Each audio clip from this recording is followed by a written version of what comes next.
স্মিতা টিউটৰিয়েললৈ সকলোকে স্বাগতম জনাই আজিৰ ভিডিঅ'টো আৰম্ভ কৰিবলৈ লৈছোঁ। আজি আমি ঘনসংখ্যা আৰু ঘনমূলৰ দ্বিতীয় পাৰ্টটো আলোচনা কৰিম। ইয়াৰ আগত এটা পাৰ্টত আলোচনা কৰিছিলোঁ আৰু তোমালোক যদি মোৰ চেনেলত নতুনকৈ আছা মোৰ চেনেলটো ছাবস্ক্ৰাইব কৰিবা, লাইক কৰিবা, শ্বেয়াৰ কৰিবা। ছাত্ৰ ছাত্ৰীসকল, আজি আমি ঘনমূল নিৰ্ণয় কিদৰে কৰিব পাৰি শিকিম। এতিয়া ধৰি লৈছোঁ ইয়াত এইদৰে দেখুৱাইছে, দেখিছেনে? 3ৰ ঘন সংখ্যা কি?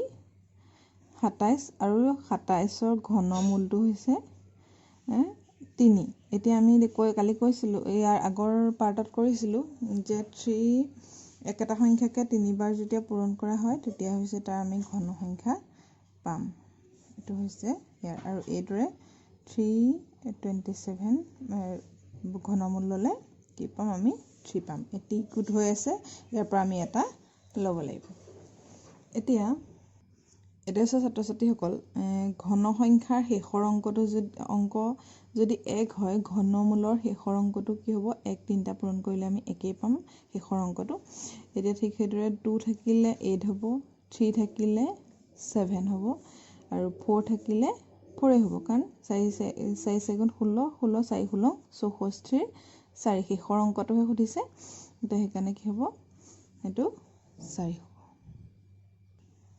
5 হ'লে 5, 6 হ'লে 6 হ'ব, 7 হ'লে 3, 8 হ'লে 2 আৰু 9 হ'লে 9। এইকেইটা তোমালোকে নোট কৰি ল'বা। শূন্যটো লিখিব থাকি আহিছিলে, 0 হ'লে 0ই হ'ব। ছাত্ৰ ছাত্ৰীসকল, এতিয়া এটা আমি কৰি চাইছোঁ 0 থকা।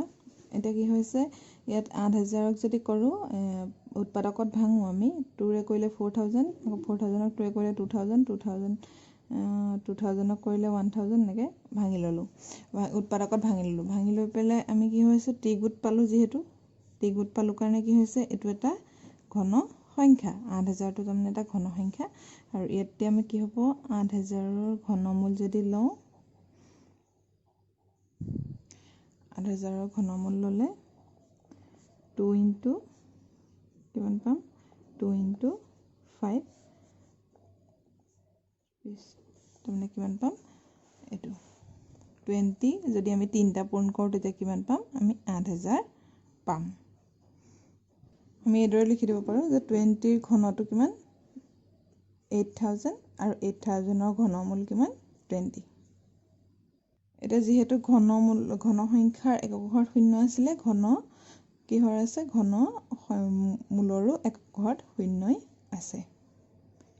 ছাত্ৰ ছাত্ৰীসকল, এতিয়া চোৱা ঋণাত্মক সংখ্যাৰ ঘন সংখ্যা কিদৰে নিৰ্ণয় কৰা হয়। এতিয়া ধৰা -8 ইকুৱেল টু -8ৰ ঘনমূল কিমান হ'ব? -2। তাৰমানে কি হ'ব? -2 কিউব।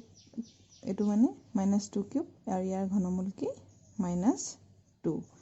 ঠিক সেইদৰে তাৰমানে -2 3টা পূৰণ হৈ আছে। -2 মাইনাছে প্লাছ হ'ল, প্লাছে মাইনাছে মাইনাছ, -2 ইনটু -2 ইনটু -2, এইটো সেইকাৰণে -2 থাকি যায়। কিন্তু বৰ্গত কি হয়? প্লাছ কেতিয়াও -2 হোল স্কুৱাৰ হ'লে কি হয়? +2 হয়, কাৰণ মাইনাছে প্লাছ, ইয়াত মাইনাছে প্লাছ, প্লাছে মাইনাছে মাইনাছ হয়। ইয়াত তোমালোকে ডাঙৰ সংখ্যা হ'লেও একেদৰে পাতিব পাৰিবা, মাইনাছ ইনটু দি দিলে হ'ব।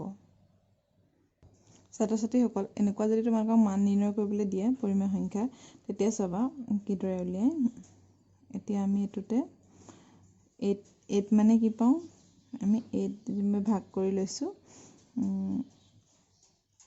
8 মানে 2, এইটোতে ভাগ কৰি লওঁ, 2 64টো 4 কিউব হ'ব, কাৰণ 2 কিউব মানে 8 আৰু 4 কিউব মানে 64। ঠিক সেইদৰে এইটো 27/6, 216 আছে, এইটো 27 মানে 3 কিউব, আৰু 216 মানে 6 কিউব, হোল কিউব কৰি দিছোঁ। এতিয়া কিউব হোৱাৰ লগে লগে ইয়াত আমি কি কয়, এটা ল'ব পাৰিম। 2/4 ইনটু ঘনমূল লৈ ল'লোঁ, 3/6। ইয়াৰ পৰা আমি কটাকটি কৰিব পাৰোঁ। 2ৰে 4ক কাটিলে 2, 2 ইনটু 6, 3ৰে 6ক কাটিলে 2, 2 ইনটু 2, 1/4, আমি কিমান পালোঁ? 1/4 পালোঁ। এতিয়া 2ৰে 4ক 2, আৰু 3ৰে 6ক 2 বাৰ, 2 ইনটু 2 4, 1/4, ওপৰত 1 থাকিলে। ছাত্ৰ ছাত্ৰীসকল আজিৰ ভিডিঅ'টো ইমানতে সামৰিছোঁ। মোৰ যদি এই ভিডিঅ'টো চাই তোমালোকৰ ভাল লাগিলে তেতিয়াহ'লে লাইক কমেণ্ট শ্বেয়াৰ কৰিবা। ধন্যবাদ।